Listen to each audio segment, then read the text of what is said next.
Welcome to part 2 of my Vectric Beginners series of videos. In this video, I'm going to show you how to install custom tool databases from some of the major providers of CNC bits. Now, the advantage to doing this is that when you buy tools from these particular manufacturers, you won't have to install or configure each bit individually. You'll be able to pick from a selection of the bits that provider created in their database. So let's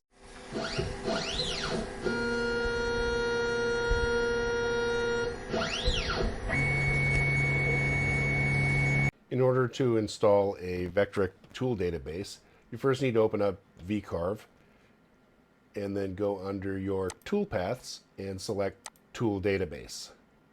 From here, you'll see that there are Imperial tools and metric tools that are part of the base install of Vectric to get you started. Now, if you're like me and you use tools from different manufacturers, it's much easier to go ahead and download those tool databases. And as you see, I have an older version of the Amana Tools database, several of the SpeedTool master databases, and the IDC Woodcraft bits. Now, you'll need to go out to each of those sites, which I've linked in the description of this video, and show you where you can go to download these. If you have other tools that you like to use, you will need to identify where you can download those and go from there. All right, so once you're inside your tool database, you're going to come over to this folder and you're going to select Import a Tool Database. From there, you can select your database. I'll start with the SpeedTool, and they do come in two different kinds. They are VTDB, and there's also databases that end with a tool extension. Vectric will accept either tool or VTDB tool databases. So I'll start with the SpeedTool, and we'll go ahead and open that up. And we're going to say import, because we don't want to overwrite any of our existing tool databases. We'll say import, and you'll see that we now have a new SpeedTool master that's listed for 2024, where my previous were 2023. Now, from the looks of it, I installed that in the wrong spot, so I'm actually going to drag that up to the very top, and that will give us our tools at the top level of our tool database. Now we'll go ahead and repeat the process for our Amana tool database.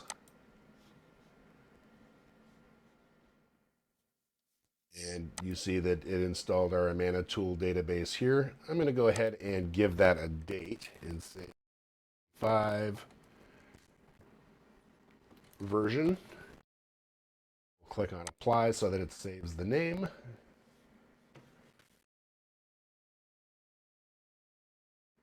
Finally, I will upload the newest version of the IDC Woodcraft Vectric Tool Database. And we are again going to import so that we don't overwrite the old version of it, just in case there's anything we still need. So we'll click on import. And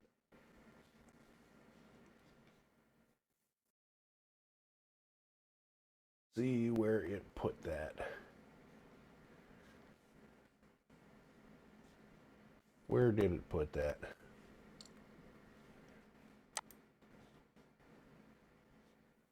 It looks like it may have actually put that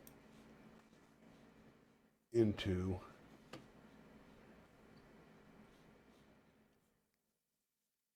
our IDC performance bits. We'll give it one more shot here and try to make sure that that's actually the case. So we'll click on open.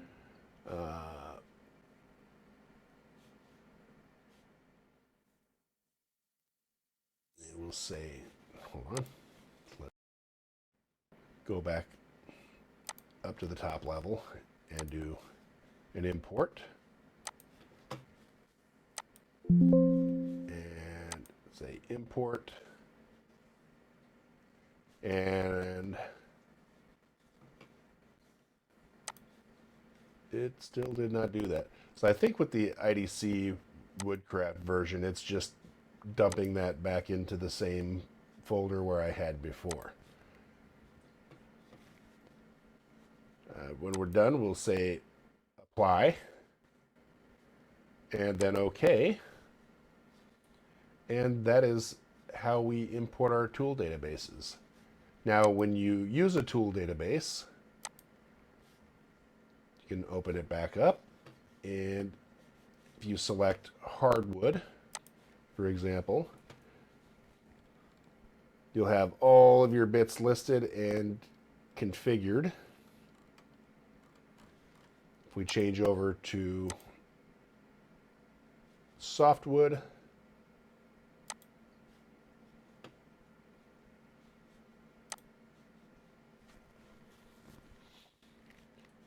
and expand our bits, you'll see that with softwood, we don't have the bits showing as available. So you'll see that they're grayed out. When a tool is grayed out, that means that it doesn't have a configuration for hardwood or for that particular type of material. And in this case, it's softwood. So in order to do something like that, and I see where it was putting the IDC bits, was putting those under SPTool, which is fine. We'll drag that back up to the top to bring it back out. And what we can see is we now have our bits. And if you want to configure for softwood, you can simply select the bit. And what you're going to do is copy the settings from this tool, and you can copy the settings from hardwood where the tool database was imported, and then say 120 inches per minute, 120 inches per minute, apply, and you'll see then that that bit becomes visible. So now if you were to use softwood, you'll be able to run that bit with the parameters that you set. And I'll switch it back over to hardwood so that you can see the difference. So you see we've still got the hog roughing end mill here, and it's still at 80 inches per minute.